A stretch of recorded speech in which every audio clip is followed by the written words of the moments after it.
All right, hello everybody. Can everyone hear me okay in the back? Can I get some thumbs up? All right, wonderful. Thank you guys all so much for showing up. My name is Raghav. I'm going to talk to you guys about indie games. Quick show of hands, how many of you guys are indie developers? Okay, awesome. How many of you have played indie games before? Okay, that's good. Cool, so yeah, we're going to talk about games. The talk shouldn't take up the whole hour, so at the end we'll have some time for questions. So if anything comes up during the talk that you guys want me to expand upon, feel free to ask questions. There's a microphone in the middle, so we can line up at the end. Yeah, all right, we can get started. November 29th, 1972, Atari launches Pong, one of the world's first and most iconic video games. Two players face off in a ping pong match, as you see here, and try to score points against each other. It's simple, it's straightforward, and it's very relatable. I mean, who doesn't love a good game of ping pong? Pong went on to sell hundreds of thousands of units and became one of the most iconic video games of all time. Now let's fast forward 44 years. November 17th, 2016. Devolver Digital and Free Lives released a game called Genital Jousting, an indie game where players control a detached penis complete with testicles and an anus. Multiple game modes provide a stimulating orgy of objectives, penetrate and be penetrated as fast as possible, or compete in absurd, silly, and sexually suggestive games and challenges. Genital Jousting goes on to sell hundreds of thousands of copies and is hailed by Killscreen as the most superb-ass feel ever experienced in a game. So in just 40 years of video games, we've gone from Pong to Dong. I love that line. I've been waiting to say that for like a week. Quite the paradigm shift, huh? How did we go from classic games like Pong, Mario, and Zelda that sought to inspire a sense of excitement and exploration within players to modern indie games like Genital Jousting, Crypt of the Necrodancer, or The Binding of Isaac, which inspire a sense of challenge and, I guess, weird excitation depending on who you ask. Whoops, too far ahead. Where did we go wrong? Or rather, where did we go very right? In this talk, I'm going to walk you guys through how indie games rose to prominence in the market and what their outlook is like. We'll cover factors that allowed for their success in the first place, how early indie successes brought attention and inspiration to the market, what the modern state of indie games is like, what challenges were faced by developers, and we'll take a brief look at what the next 2 to 5 years could look like for indies. So first off, let me give you a bit of information about myself and convince you guys why you should even listen to me in the first place. So I'm Raghav, that's me. It's always so weird to see your face like beamed up on a projector. I feel like I look bad, but anyway, I co-founded a company called Black Shell Media. We do marketing, PR, and publishing for indie developers, but our start was actually in development itself. I met my business partner Daniel Doan on Reddit a few years ago. He was making a game called Sanctuary RPG. It's a really cool 100% ASCII graphics RPG that features deep progression, an intriguing storyline, and crazy humor, which for some reason revolves largely around potatoes. I'm not sure why. When I asked Daniel, I was like, Daniel, there's a bunch of potato humor in this game. He was like, yeah, I know, isn't it awesome? I kind of left it at that. So I was helping Daniel with the marketing and PR for the game, and over time we got close and started branching out into other projects. After our second game, Overture, launched successfully on Steam, we realized, hey, we're kind of good at this marketing thing. Let's help out other indies. And thus, Black Shell Media was born. So we now have over 50 titles that we're working with across PC, Xbox, PlayStation, and mobile, and we're excited to be partnering with new games almost every month. It's a pretty fun job. I like what I do, and I work from home, so I get to play lots of video games in my underwear, which is the dream, I think. But enough about me. Let's talk video games. So how did indie games arise in the first place? When Pong and the early classics like the first Mario and Zelda titles came out, video gaming as an industry was still very young. Nobody knew what video games could be or even what they were at the time. All they knew was that kids were eating them up and buying anything good that came out. The original Super Mario Bros. For the NES sold over 40 million copies in its lifetime. So since gaming was such a new industry, nobody knew what the potential profits could be. But once the consoles started shipping and games were flying off the shelves, excitement quickly increased and large companies began shipping lots and lots of games.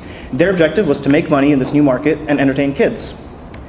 Now, a trend that I've noticed in a lot of the early games in the 80s, and I'm sure some of the older folk in the room can attest to this, is a distinct lack of storyline. You're given kind of a brief backstory, a sword and a shield, and you're told to go kick some ass. At best, you have kind of a brief description of some objective of why you're doing all this ass kicking, but for the most part, games are about gameplay, action, and just having fun in the moment. If you wanted to experience a rich story, you had to watch a movie or read a book. Games had fast turnaround times and a variety of genres, which allowed development studios to iterate and experiment very quickly. You saw the rise of every kind of game, from Zelda to Excitebike to Metroid. But as time went on, the industry kept growing and growing, and eventually people figured out what gamers liked, and various genres and staple tropes began to emerge. By the time you got to The Legend of Zelda Ocarina of Time, which is the mid-90s, you were seeing all kinds of games hit the scene, ranging from deep, story-driven RPGs like Final Fantasy to action-packed F-Zero style racing games. Big publishers could create a game, strike up retail distribution and advertising deals, and get the games out to the masses very efficiently. So the important point that I'm making here is that as games got more popular and time went on, General awareness of gaming, what gamers liked and what publishers could do, and interest in gaming increased a lot. People were reading magazines like Nintendo Power and Game Informer, which have awesome ads, by the way. If you ever get bored, look up Nintendo Power advertisements. They're really funny. People were reading these magazines and exploring new titles as they came out. More and more gamers started thinking about their own likes and dislikes when it came to games and what they wanted to see in new titles that were released. So you can probably see where I'm going with this. As more people understood game design and what it is exactly that makes a good game, more people became interested in potentially making games or working at game studios. And as time went on and the internet became at people's disposal, people could share creations that they made. And so you saw the birth of abandonware and shareware, which are trends that I'm sure everybody loves. Who can forget iconic titles like 3D Christmas Adventure, Santa's Rescue? For those who don't know, abandonware and shareware are games that are basically just kind of created on a throwaway, like a game that's made just for the sake of making a game, oftentimes distributed as like add-ons to different programs, and generally pretty annoying to try and get off your computer. But basically, as digital distribution got more and more popular over time, and engines like GameMaker and Unity launched with low or non-existent barriers to entry, you start to see more and more indie titles. Forums like TigSource, pictured here, IndieGames.com, and Ludum Dare emerged in the 2000s for developers to form communities around indie games. So now, as you can tell, this is obviously a much more like structured talk. I'm going to present a theory, a three-part theory that my high school English teacher would be very proud of. A three-part theory about the three main factors that motivated and allowed people to start making their own games. So, number one, discontent with AAA projects. So, I'd like to define the term AAA, for those who don't know, as major publishing studios like Nintendo, Konami, Sony, Microsoft, who work with budgets in the tens of millions of dollars, or sometimes more, and release much larger scope titles. Now, this is seen in direct contrast to the term indie, whose definition originally stems from being independent from one of these major publishers, just like this dog is an independent, maybe not developer, but an independent dog. Indie developers, just like in film or in music, work with little to no budget apart from the time invested in making the game and free resources that are available online. So, as I mentioned before, more and more AAA titles were flooding the market in the 80s and 90s. A lot of good ones and a lot of bad ones too. When people saw major flops or games that had potential that didn't do so well, they got upset, understandably. They thought that they could do better if they were given control of a game engine. They talked to their friends who also hated bad games and agreed that something better could be created. Maybe one friend had an idea for a game. One friend was an artist. One friend was a programmer. One had a really good internet connection.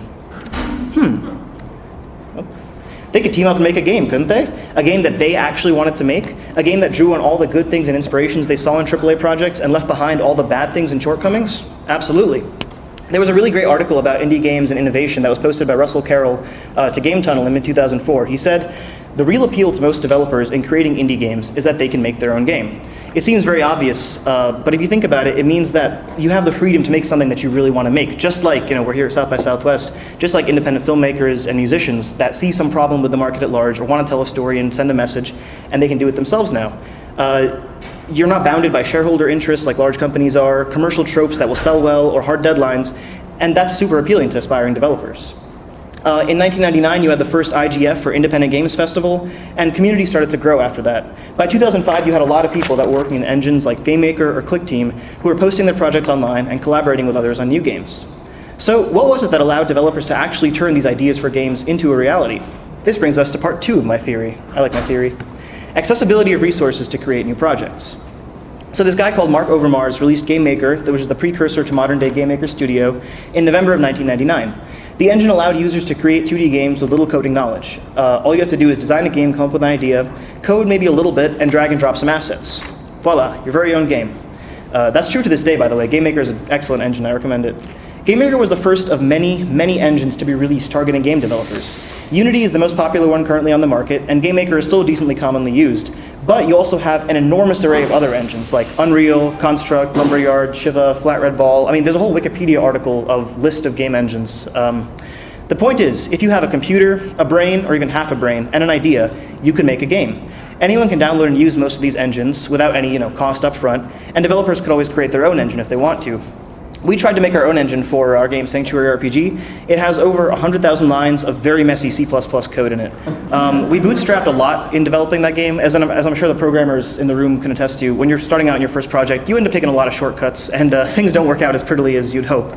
One example that I like to share is that when we were trying to implement Steam achievements, it took us around 30 to 40 lines of code to implement one achievement in Steam, and it was a lot of fiddling around, making sure nothing broke when we implemented the achievement.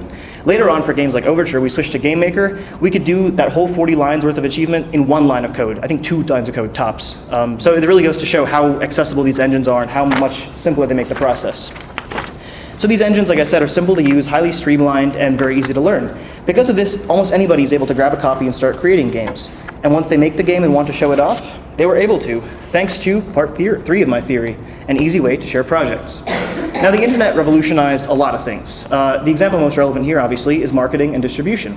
In the 90s, people like John Romero, pictured here working on, I think Doom or Quake, one of his awesome games, they were able to share their awesome projects online thanks to shareware communities, online communities, and these forums that are emerging. And once digital distribution really took off, you no longer had to worry about getting CDs to consumers in cereal boxes. I remember these cereal companies had the wackiest games, like random baseball games, like Spore clones where you can make your own characters. Really, really crazy stuff. But the point was, with digital distribution, you no longer needed to resort to tactics like this to get your game to the masses. Now, companies and developers can make their products and games available for download online. Combine this with the growth of forums like TigSource and NeoGAF, and you've got yourself a thriving online community for indie games. Additionally, once Reddit took off and other social media sites began to grow, people can create their own communities for their games, outside of just niche message boards and forums. They can reach audiences worldwide and unite people underneath the banner of their game. You didn't need some large publisher and distributor to stack up tons of game cartridges in some warehouse somewhere while you desperately negotiated crappy retail deals with GameStop. You could just hit a couple buttons, set up a site, and voila, people can find your game. Combine this with the growth of online shopping, e-commerce, and PayPal, and selling games online quickly became a way that developers could make money and reach a wide audience. Of course, this also leads to the start of piracy of games, but I'll leave my lawyer friends to do a talk on that. So we've gone over the rise in popularity of indie games, and we've outlined 3 factors that allowed for this increase. This is the team of Fez, by the way, receiving an award at the IGF, I think in 2012 or some year recently. Awesome game. Fez is a really great game. One more thing that I want to note. Early on, I mentioned that the initial purpose of games by big publishers was to make money. Now, as indie teams started sharing their projects for free or for very cheap on forums and online bulletin boards, the desire to make money really wasn't there. These people weren't motivated by money. They wanted to tell stories, much like independent filmmakers and independent artists. So these creators just want an outlet for their content, an audience to share it with, and people to talk to about the creative process. Developers that post on TigSource, even to this day, are not really focusing on making money. A lot of times I'll see an awesome game on the forums or on Twitter, I'll reach out to them and say, oh, do you have a mailing list? Can I wishlist this game somewhere? They're like, no, the game's just available for free, you can download it. And a lot of people, they're making these awesome titles that could make a lot of money, but they don't really care about the money, they just want to express themselves, which I think is great. So I'll come back to that a little later in the talk.